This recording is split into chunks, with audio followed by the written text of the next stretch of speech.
বিশ্বের শীর্ষ container shipping কোম্পানির নাম মার্কস। আন্তর্জাতিক বাণিজ্যের ইতিহাসে এটি একটি বিশ্ব নেতা প্রতিষ্ঠান। ডেনমার্ক ভিত্তিক এই কোম্পানির পুরো নাম এপি মোলার মার্কস। 1904 সালে ডেনিশ উদ্যোক্তা আর্নল্ড পিটার মোলার কোম্পানির প্রতিষ্ঠা করে। বর্তমানে মার্কসের প্রায় 700-র বেশি জাহাজ রয়েছে, আর তাদের কার্যক্রম বিস্তৃত বিশ্বের 130-টির বেশি দেশে।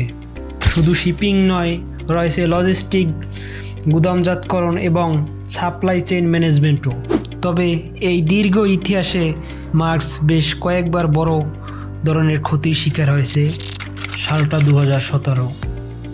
এক সাইবার আক্রমণে কোম্পানিটির প্রায় 300 মিলিয়ন মার্কিন ডলারের ক্ষতির সম্মুখীন হতে হয়। এছাড়াও করোনাকালীন সময়ে বৈশ্বিক অর্থনৈতিক মন্দা তাদের শিপিং ব্যবসায় অনেক বড় ধাক্কা দেয়। বাংলাদেশের চট্টগ্রাম ও মোংলা বন্দরের মাধ্যমে আমদানি রপ্তানি মার্কসের ভূমিকা অপরিসীম। বিশেষ করে তৈরি পোশাক খাতের পণ্য বিশ্ববাজারে পৌঁছে দিতে তাদের অবদান উল্লেখযোগ্য। বর্তমানে মার্কস পরিবেশ বান্ধব সবুজ শিপিং ব্যবস্থা গড়ে তুলতে কাজ করছে। কার্বন নিঃসরণ কমাতে তারা আধুনিক প্রযুক্তি ব্যবহার করছে।